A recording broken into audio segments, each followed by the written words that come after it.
Hello and welcome to another episode of the Electrium podcast. David Evans here, and on this episode we're going to be talking about the requirements for surge protection and answering the most common questions we get about surge protection as well. Joining me today are members of our product management team, Lee, Dave and Simon. Gentlemen, good afternoon to you as we record now on this very cold, mid-November afternoon.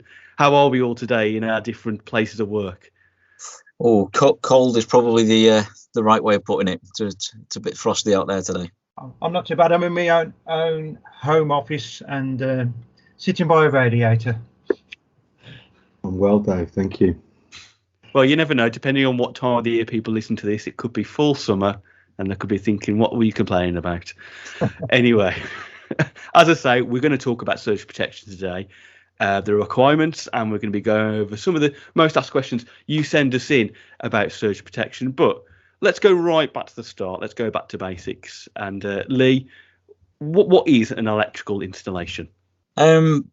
Basically, to take you back to basics, using the definition from the wiring regulations, an electrical installation, it's an assembly of associated equipment having coordinated characteristics to fulfill a specific purpose, to give it its grandiose title. That's the electrical installation. Okay, then after that, then what is electrical equipment? Electrical equipment, it's any such item for the purpose of generation, conversion, transmission, distribution or use of electricity.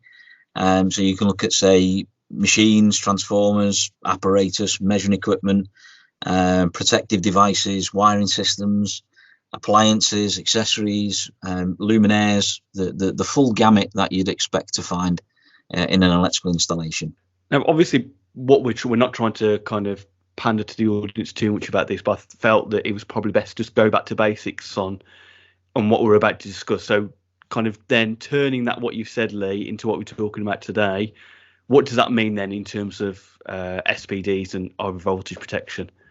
If you think of the basic layout of any circuit, you start with your overcurrent protective device, your MCB or your RCBO, etc. Then you've got your electrical installation, the wiring. You've got your accessories, so your sockets, your switches, and then at the end of that circuit, you might have an appliance or a luminaire. And throughout that circuit, we've got to provide different levels of protection. MCBs would give us overcurrent protection or short circuit protection. An RCD would give us earth leakage protection, so an RCD or an RCBO. AFDDs, you're looking at a new piece of technology to increase that into arc fault protection as well. And then SPD, which is what we're talking about today, the surge protective device, that will protect your circuit against overvoltage. Simon, just coming to you now on this then. So in terms of what Lee just said there, how does overvoltage cause damage? Okay, well, overvoltages can occur in an electrical installation via two ways. The first can be of atmospheric origin, such as a lightning strike near the building or close to the building, or from switching surges on the electricity network. So these are known as transient overvoltages or surges, and these are probably the most common in a domestic installation or even a commercial application. So what actually happens is that in general, the current, the overcurrent is what destroys many electronic components or even the installation itself. So what an overvoltage does, it causes excessive current flow, and this is the common failure. So it's a rapid overheating caused by the increased current flow. That's basically fries the electronics or fries the conductors, and that can lead to overheating and actual fires started within the installation. So it's a very important thing to protect against. It's not often a regular occurrence, but if it does happen, it can cause instant overheating damage. Okay, so we kind of just highlighted there the importance of creating protection then to prevent something like that. So Dave, so looking to surge protection then, what is surge protection and what does it do? Surge protection is in place to ensure that your connected sensitive equipment isn't damaged in the event of a transient overvoltage, and it does that by restricting the level of overvoltage to somewhere beneath the dielectric strength or the impulse withstand strength of that protected equipment. So, for instance, all of the equipment within an electrical installation, which is either forming part of that installation or connected to that installation, will be categorized within the wiring regulations and will have a level of impulse voltage. So for most of the commonly connected equipment, so portable equipment, things such as your TVs and your laptops and home hubs and so forth, they will be categorized as category 1, and they will have an impulse withstand which is down to be around about 1.5 kV. A surge protection device will clamp down beneath that level, typically 1.3 kV. This ensures that in the event of a transient, which is a momentary event, in the event of a transient, that level of impulse withstand is not attained within the property. This is the function of the SPD, to protect the sensitive equipment. Okay, then so on an installation then, what would be the requirements then for overvoltage protection? When must it be installed? When can they determine when they need to put it in? I think what we're talking about here specifically is protection against transients, and these transients can result from either the secondary effects of atmospheric origin, or they can result from switching surges. Either way, they can be pretty devastating to sensitive equipment within our homes or within our places of work. The wiring regulations section 443 specifically addresses this particular issue and makes some very specific statements with regard to areas where we must include surge protection. And those areas would be, for example, where an overvoltage can cause serious injury or loss of life, where an overvoltage can affect a large number of individuals, interruptions to public services or industrial or commercial activities, another aspect, or where you have potential damage to cultural heritage. So there are some very specific requirements for surge protection. It's not optional, it's a requirement of the wiring regulations, and therefore you will see in modern electrical installations, surge protection is coming to the fore and included far more frequently. Over and above that, so for all other circumstances, it's required that a risk assessment should be carried out. You carry out the risk assessment to determine if surge protection is required. Again, that's a requirement of the wiring regulations. So if your installation that you're working on isn't one of the must include elements, you carry out a risk assessment to see if your particular installation requires surge protection. If you don't do a risk assessment, which is a perfectly valid option, include surge protection. And in a way, I think that is the option that I would tend to favour. At the end of the day, a risk assessment is exactly as the name suggests, you are assessing a risk. My belief is that if you can mitigate against the risk, that should be your first choice. So just to backtrack briefly, if you haven't got to include surge protection as required by BS 7671, do a risk assessment. If you choose not to do the risk assessment, include surge protection.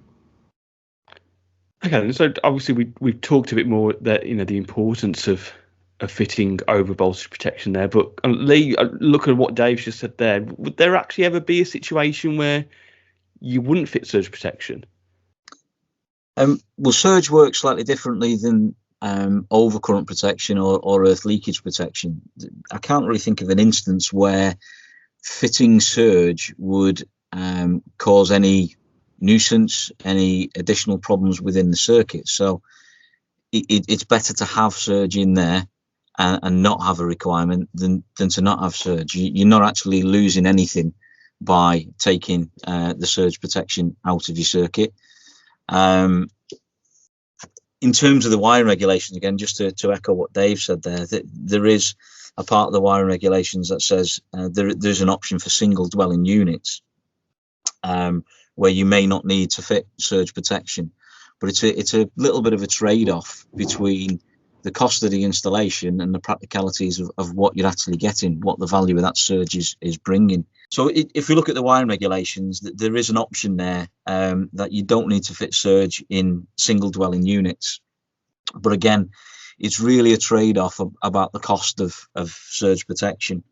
Personal experiences, I play keyboards and I've had a couple of the power transformers for keyboards be damaged by a surge. I don't live too far away from an industrial area, so I'm having personal experience of seeing that happen. And these things are 60, 70 pounds each. So the cost of a surge arrest there fitted, and maybe around the £100 mark, let's say. I certainly would have got value for money having that surge arrestor fitted. So it is there to protect you should something happen. And the reality is that surges do happen, both transient surges on the network and also, although rarer, atmospheric surges due to lightning strikes. So I think what you've really got to do when you're considering fitting surge is just have a look around your home and get a rough idea of the value of the electrical installation. And I say that in two parts, because we've got the fixed wiring of the electrical installation, and Dave's already mentioned that a surge can damage the fixed wiring. So we've got to consider what's in the fixed wiring. You might have your boiler there, your immersion system, your heating controls. But if you sat in front of the TV watching this, or sat in your living room listening to this on the radio, just have a look around the room. You've probably got a TV of sorts in your living room, maybe a skybox, maybe a DVD player, or if you're old school like me, you might even have a video recorder in there.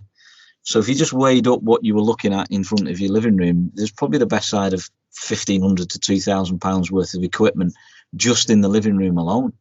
You then put that across the whole house, and you couple of kids, you've got a couple of PlayStations knocking about, and it's a considerable amount of cost in terms of replacing not just the appliances, but then the fixed wiring. Having a service charge for somebody to come out and have a look at your boiler, 60, 70, 80 pounds in terms of a call out. So it really is a trade-off between fitting surge protection, because we know these things can happen, the cost it's going to take to have that surge arrestor fitted, but the on cost and the inconvenience that may cause if a surge does damage equipment or your property itself. It's a good point, Lee, because again, people may not realise the financial implications of what that device is protecting in the home, especially now in the circumstances we're in, where we're working from home as well. A lot of people are still at home working because of the pandemic. Thinking about the work you're doing, how that device can protect your daily work is probably incredible as well. Well, That's twofold, really, if you think about it, because we've got the value of the laptop. Let's say we're working from home at the moment, and the company has provided us with laptops and additional screens so we can work. So there's firstly the cost of replacing that equipment if a surge happened. And as I say, I live in an industrial area, so it's quite likely we can get some switching surges. So it's the replacement cost of that equipment. But also, Dave mentioned earlier about the commercial side of surge protection. We need to fit surge protection if there's going to be a cost of losing that ability to work. A lot of us are working from home now, so if I was unfortunate enough to have a surge that damaged the equipment that I'm working on, how long does that put me out of action in terms of what I can do commercially? So that cost is twofold. It's not just the materials that we've got to go and replace. It's the downtime that we've got because I'm not being productive while I've not got my laptop at home, and then maybe even the additional cost and time of going out to replace that equipment as well. That's all time and money, and that's really not making good commercial sense. I mean, all I can think, apart from what we've just discussed as well, that the idea, Lee, that you've got use the keyboard as well. All I can think about now is you rock synthing out on the keyboard. That's all that's going through my head as I'm doing. Oh, that's it. If you want to come and hear the keyboard solo to Jump by Van Halen, give me another week. I'll learn it. You're more than welcome to come and listen in. We could do a whole podcast on that stuff at a later date. Yeah.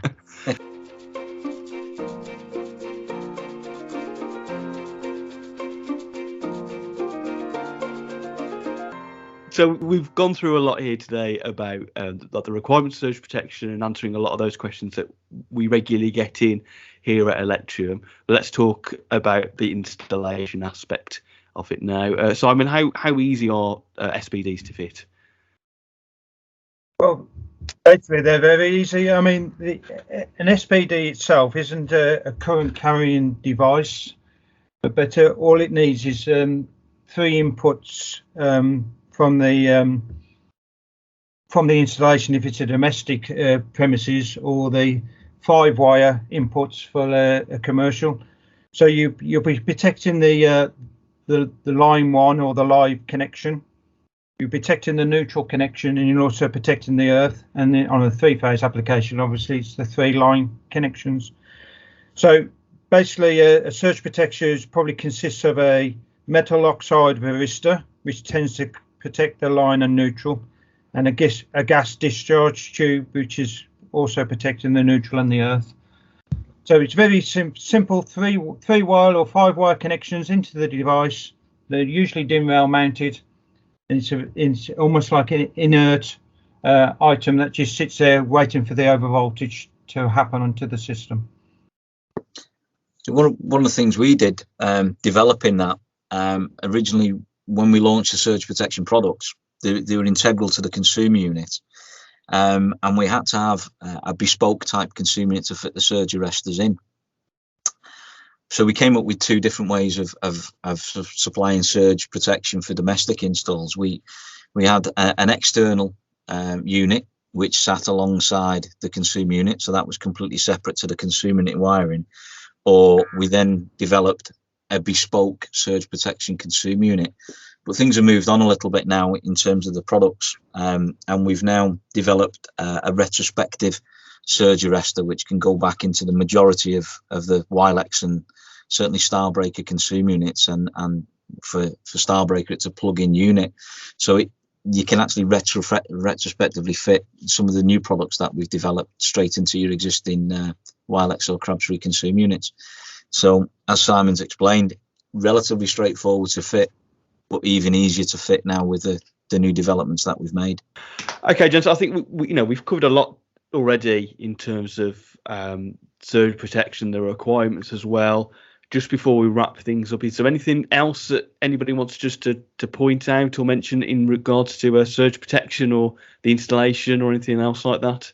One thing to consider for me is that in terms of your property, we are fitting more and more electronic devices, more and more expensive kit.